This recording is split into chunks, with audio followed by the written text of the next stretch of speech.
Good morning students. आज हम पढ़ेंगे भौतिक भूगोल में पृथ्वी की आंतरिक संरचना। पृथ्वी की आंतरिक संरचना क्या वास्तव में भौतिक भूगोल की विषय वस्तु है? प्रत्यक्षता नहीं दिखाई देती, क्योंकि पृथ्वी की आंतरिक संरचना भूगर्भ शास्त्र की विषय वस्तु के अंतर्गत आता है, किंतु पृथ्वी की आंतरिक संरचना, पृथ्वी के आंतरिक भाग में होने वाले जितनी भी अंतर्जात बल हैं, वो भूगर्भ के स्वभाव, उसकी स्वरूप और उसकी आकृति को निश्चित करते हैं, जो कि भौतिक भूगोल की प्रमुख विषय वस्तु है। इसलिए पृथ्वी की आंतरिक संरचना का अध्ययन हम भौतिक भूगोल में करते हैं। अब समस्या ये आती है कि पृथ्वी की आंतरिक संरचना का अध्ययन हम कैसे करें, क्योंकि पृथ्वी की आंतरिक भाग प्रत्यक्षता हमारे लिए दृश्य नहीं है, और अभी तक जितने भी बोरहोल्स, चाहे पेट्रोलियम ड्रिलिंग के लिए या माइनिंग और दूसरे कार्यों के लिए किए गए हैं, 22 किलोमीटर से अधिकतम हम पृथ्वी के भूगर्भ में नहीं प्रवेश कर पाए हैं। जबकि हम जानते हैं कि पृथ्वी का जो अर्धव्यास है वो 6371 किलोमीटर है। तो इतने सीमित क्षेत्र से हम पृथ्वी के आंतरिक भाग के विषय में जानकारी कैसे प्राप्त करें? पृथ्वी के आंतरिक भाग के विषय में जानकारी प्राप्त करने के लिए हम देखते हैं हमारे पास कई साधन हैं, जैसे अप्राकृतिक साधन। अप्राकृतिक साधनों में हम लेते हैं घनत्व, तापमान और दबाव, क्योंकि पृथ्वी से सतह से गहराई पर जाने पर घनत्व, दबाव और तापमान तीनों में परिवर्तन आता है, और ये परिवर्तन किसके फलस्वरूप आता है, इसके आधार पर हम पृथ्वी की आंतरिक संरचना के विषय में जानकारी प्राप्त करने का प्रयास करते हैं। हम जानते हैं कि पृथ्वी का औसत घनत्व जो है 5.5 ग्राम पर क्यूबिक सेंटीमीटर है, किंतु पृथ्वी के ऊपरी भाग का जो घनत्व है वो 2.7 है, और अंदर जाने पर ये 3.3 हो जाता है। पृथ्वी के केंद्रीय भाग का घनत्व 11 ग्राम पर क्यूबिक सेंटीमीटर है। तो घनत्व के आधार पर यदि हम पृथ्वी की आंतरिक संरचना के बारे में जानकारी प्राप्त करना चाहें, तो हम ये निष्कर्ष निकाल सकते हैं कि पृथ्वी की ऊपरी चट्टानें हल्के पदार्थों की बनी है, जैसे ग्रेनाइट और फेल्सपार की, जो कि आंतरिक भाग में लोहे और निकल जैसी धातु की प्रधानता होनी चाहिए। दूसरा, जैसे जैसे हम गहराई में जाते हैं वैसे वैसे तापमान में भी वृद्धि होती है। पृथ्वी के अंदर 100 मीटर की गहराई पर जाने पर 2 से 3 डिग्री तापमान में वृद्धि होती है, जिसे हम जियोथर्मल ग्रेडियंट बोलते हैं, भूगणितीय ताप प्रवणता। यानी गहराई पर, एक निश्चित गहराई पर जाने पर तापमान में वृद्धि। और इस आधार पर यदि हम पृथ्वी के अर्धव्यास को देखते हुए तापमान की परिकल्पना करें, तो हम देखेंगे कि 2900 किलोमीटर की गहराई पर भी जाने पर तापक्रम में 25,000 डिग्री सेंटीग्रेड पर तापमान होना चाहिए, और उससे भी अधिक गहराई पर यानी 6,371 किलोमीटर की गहराई पर जाने पर तापमान में ये वृद्धि और भी अधिक हो जाएगी। तो 2900 किलोमीटर की गहराई पर जो तापमान में वृद्धि हो रही है, उसको भी देखते हुए हम ये पाएंगे कि इतनी अधिक तापीय वृद्धि पर अभी तक जितने ज्ञात पदार्थ हैं वो ठोस अवस्था में नहीं रह सकते। तो वास्तव में गहराई पर जाने पर तापमान में वृद्धि क्या इसी दर से होती है? वैज्ञानिक खोजों में ये पाया गया कि विवर्तनिक दृष्टि से सक्रिय जो क्षेत्र हैं, वहां 400 किलोमीटर की गहराई पर जाने पर तापक्रम जो है वो 1000 डिग्री पाया जाता है, किंतु जो विवर्तनिक दृष्टि से स्थिर क्षेत्र है वहां पर तापमान में वृद्धि इस दर से नहीं होती। तो कहने का अभिप्राय ये है कि पृथ्वी के अंदर की जो अंतरतम की जो तापीय अवस्था है, उसको देखते हुए भी हम निश्चित या प्रमाणिक रूप से ये नहीं कह सकते कि पृथ्वी के आंतरिक भाग में तापमान कितना होगा। तीसरी जो अप्राकृतिक स्रोत है वो है दबाव। पृथ्वी के अंदर गहराई पर जाने पर हम देखते हैं घनत्व में वृद्धि होती है, तापमान में वृद्धि होती है। प्रारंभ में ये कल्पना की गई कि क्योंकि ऊपर से जाने, गहराई पर जाने पर चट्टानों में दबाव बढ़ता जाता है, अतः ये जो घनत्व में वृद्धि होती है वो दबाव में वृद्धि के कारण होती है। सुपर इनकम्बेंट लोड यानी ऊपरी चट्टानों के बढ़ते हुए दबाव के कारण ही चट्टानों के घनत्व में वृद्धि होती है। परंतु नवीन खोजों के आधार पर यह प्रमाणित हुआ कि प्रत्येक पदार्थ की एक सीमा होती है, उसके बाद उसमें दबाव में चाहे जितनी वृद्धि की जाए उसकी घनत्व में वृद्धि नहीं की जा सकती। यानी पृथ्वी के ऊपरी पदार्थ जो हैं वो हल्के पदार्थों के बने हैं, ऊपरी चट्टानें हल्के पदार्थों की बनी हैं, और जो गहराई पर जाने पर हम देखते हैं कि चट्टानें जो हैं वो लोहे और निकिल जैसे भारी तत्वों से बनी हुई हैं।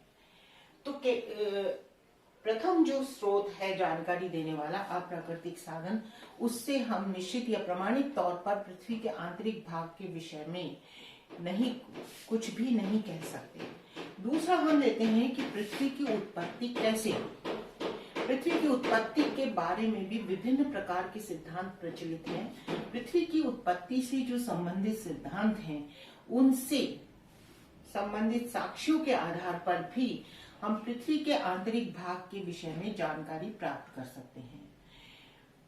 कांट ने ये परिकल्पना की कि पृथ्वी की उत्पत्ति ठोस ग्रहाणुओं के एकत्रीकरण के कारण हुई है।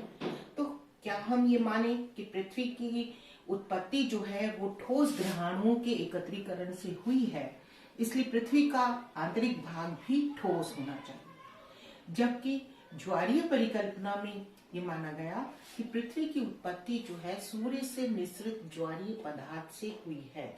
अतः पृथ्वी का आंतरिक भाग क्या अभी भी तरल अवस्था में है। तीसरा, जॉपरेज और रिटर ये मानते हैं कि पृथ्वी की उत्पत्ति जो है व्याव्य नेबुला से या नीहारिका से हुई है। अतः पृथ्वी का आंतरिक भाग जो है वो व्याव्य अवस्था में या गैसीय अवस्था में होना चाहिए। जबकि लालाप्स खुद ये मानते हैं कि पृथ्वी का जो आंतरिक भाग है वो गैसीय नहीं हो सकता। केवल दो ही संभावना हो सकती हैं, या तो पृथ्वी का आंतरिक भाग तरल हो या पृथ्वी का आंतरिक भाग ठोस हो। तो हम देखते हैं कि जो हमारे पास दूसरा जो जानकारी देने वाला स्रोत था पृथ्वी की उत्पत्ति से संबंधित सिद्धांतों से संबंधित साक्ष्य, उसके आधार पर भी हम प्रमाणिक तौर पर पृथ्वी की आंतरिक संरचना के बारे में कोई निष्कर्ष नहीं निकाल सकते। तीसरा है प्राकृतिक साधन। प्राकृतिक साधनों में हम ज्वालामुखी और भूकंप जैसी घटनाओं को ले सकते हैं। जब ज्वालामुखी उद्गार होते हैं तो पृथ्वी के अंतरतम से तरल लावा धरातल पर प्रकट होता है, मैग्मा, और उसके आधार पर कुछ लोग ये मानते हैं कि पृथ्वी के अंदर कम से कम एक परत ऐसी है जो तरल अवस्था में है, जहां से ज्वालामुखी उद्भेदन के समय ये तप्त लावा पृथ्वी के धरातल पर प्रकट होता है। लेकिन दूसरी ओर हम ये भी जानते हैं कि जैसे जैसे हम गहराई पर जाते हैं वैसे वैसे दबाव बढ़ता जाता है। दबाव चट्टानों के द्रवणांक बिंदु को बढ़ा देता है। अतः हम ये नहीं मान सकते कि पृथ्वी के अंदर कोई ऐसी परत है कि जो स्थायी रूप से तरल अवस्था में होगी। तो इसके आधार पर भी हम ये कह सकते हैं कि विवर्तनिक क्रियाओं के द्वारा या भ्रंशन की क्रियाओं के द्वारा जब ऊपरी दबाव हट जाता है तो आंतरिक भाग में अत्यधिक ताप के कारण कुछ भाग तरल होता है, जिसे हम मैग्मा भंडार कहते हैं, और यहीं से ज्वालामुखी उद्भेदन के समय गर्म तप्त लावा जो धरातल पर प्रकट होता है। दूसरा है प्राकृतिक साधनों में भूकंप। भूकंप यानी पृथ्वी में कंपन का होना। इसके बहुत से कारण हैं। जब पृथ्वी में भूकंप आते हैं तो भूकंप जहां से शुरू होता है उस स्थान को हम कहते हैं भूकंप मूल या फोकस, और जहां पर इन भूकंपीय लहरों का अध्ययन सबसे पहले हम करते हैं या इनकी रिकॉर्डिंग करते हैं उसको हम कहते हैं एपिसेंटर या भूकंप केंद्र। भूकंपों के दौरान यानी पृथ्वी में जब कंपन आते हैं तो प्रारंभिक कंपन, द्वितीयक कंपन और तृतीयक कंपन, यानी प्रारंभिक कंपन छोटी अवधि का होता है, द्वितीयक कंपन उससे तीव्र इंटेंसिटी का और अधिक अवधि का होता है, और तृतीयक कंपन विनाशकारी होता है। इस आधार पर हम ये मानते हैं कि भूकंप के दौरान पृथ्वी में तीन तरह की लहरें उत्पन्न होती हैं। प्राथमिक लहरें या प्राइमरी वेव्स, पी वेव्स भी जिन्हें हम कहते हैं, जो ध्वनि तरंगों के समान ही यात्रा करती हैं और अत्यधिक तीव्र गति से चलती हैं तथा ये बहुत ही विनाशकारी होती हैं।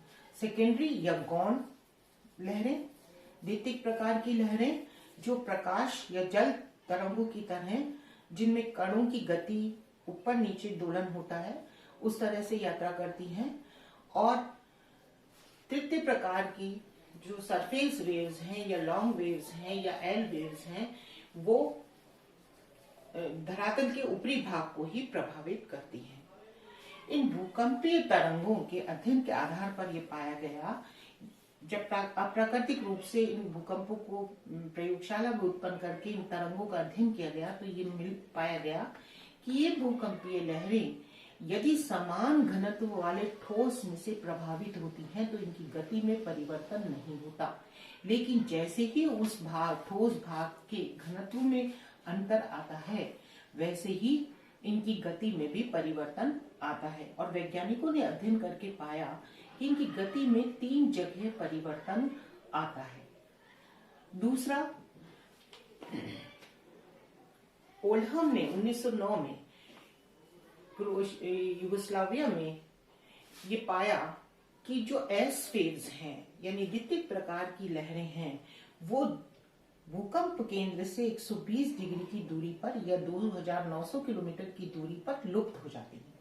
इसका मतलब, और एस वेव्स का ये स्वभाव है कि वो तरंग में से होकर नहीं गुजरती। इस आधार पर वैज्ञानिकों ने अनुमान लगाया कि पृथ्वी के अंदर 2900 किलोमीटर के बाद कम से कम एक भाग ऐसा है जो तरल अवस्था में है और जहां से एस वेव्स होकर नहीं गुजरती और पी वेव्स की गति भी बहुत अधिक मंद हो जाती है या कम हो जाती है। तो भूकंपीय लहरों की गति के आधार पर हम देखते हैं कि भूकंपीय लहरों की गति में 3 जगह अंतर होता है और इस आधार पर इनके 3 युग्म बनाए गए हैं। इसमें सबसे पहला पीजी और ऐसी लहरों का जिनकी गति बहुत ही कम होती है और ये पृथ्वी के ऊपरी भाग में ही यात्रा करती है। इनमें पी वेव्स की जो गति है वो 5.4 किलोमीटर प्रति सेकंड होती है और एस वेव्स की गति 3 से 4 किलोमीटर प्रति सेकंड होती है। इस आधार पर ये पाया गया कि ये जो लहरें हैं ये पृथ्वी के ऊपरी भाग से होकर गुजरती हैं।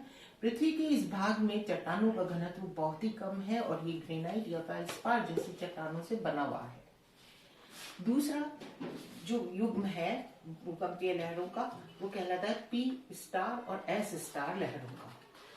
पी स्टार लहर इसमें 5.4 किलोमीटर से लेकर 6 किलोमीटर प्रति सेकंड की गति से और एस वेव्स जो हैं वो 3 से 4 किलोमीटर प्रति सेकंड की गति से पृथ्वी के मध्यवर्ती भाग से यात्रा करती हैं या गुजरती हैं। ये लहरें जिन भागों से गुजरती हैं वो माना गया है कि इस भाग का घनत्व 2.9 से लेकर 3.3 तक है, जहां पर इन लहरों ऐसा माना जाता है कि पृथ्वी का ये जो मध्यवर्ती भाग है ये बेसाल्ट नामक चट्टानों से बना हुआ है। तीसरा जो पीजी और पी वेव्स और एस वेव्स का युग्म है, इसमें पी वेव्स और एस वेव्स की वेलोसिटी सबसे अधिक होती है गति, और ये 6 से 7 किलोमीटर, पी वेव्स इसमें 6 से 7 किलोमीटर प्रति सेकंड की गति से यात्रा करती हुई पृथ्वी के आंतरिक भाग से गुजरती है और एस वेव्स जो है वो 4 से 5 किलोमीटर प्रति सेकंड की गति से यात्रा करती हैं। ऐसा माना गया है कि ये भाग पेरिडोटाइट से बना हुआ है जिसमें लोहा और निकेल की अधिकता है और इस भाग का जो औसत घनत्व है वो 11 इस भाग का औसत घनत्व 11 ग्राम पर क्यूबिक सेंटीमीटर माना गया है। अब हम आते हैं कि भूकंपीय लहरों की गति के आधार पर हमने देखा कि पृथ्वी के आंतरिक भाग की विभिन्न परतों का घनत्व अलग अलग है, इसलिए इनकी गति में परिवर्तन आता है। अगर पृथ्वी समान घनत्व वाले ठोस पदार्थ से निर्मित होती तो इनकी गति में परिवर्तन नहीं आता। वर्तमान में जिस तरह से हम टोमोटोमी के द्वारा मानव के आंतरिक संरचना का अध्ययन करते हैं, बिना ऑपरेशन किए ही हम एक्सरेज के द्वारा या आंतरिक भाग का अध्ययन करते, आंतरिक शारीरिक भाग का अध्ययन करके हम उसको रोग मुक्त करने का प्रयास करते हैं, उसी तरह से भूगर्भ शास्त्री और भूगोलवेता भी पृथ्वी के आंतरिक भाग का अध्ययन इन्हीं भूकंपीय तरंगों के आधार पर करते हैं और अभिनव मत यानी इन भूकंपीय तरंगों के आधार पर हम ये कह सकते हैं कि पृथ्वी जो है, पृथ्वी के आंतरिक भाग को हम 3 विभिन्न परतों का बना मान सकते हैं। पहली जो परत है वो क्रस्ट कहलाती, दूसरी मेंटल और तीसरी कोर।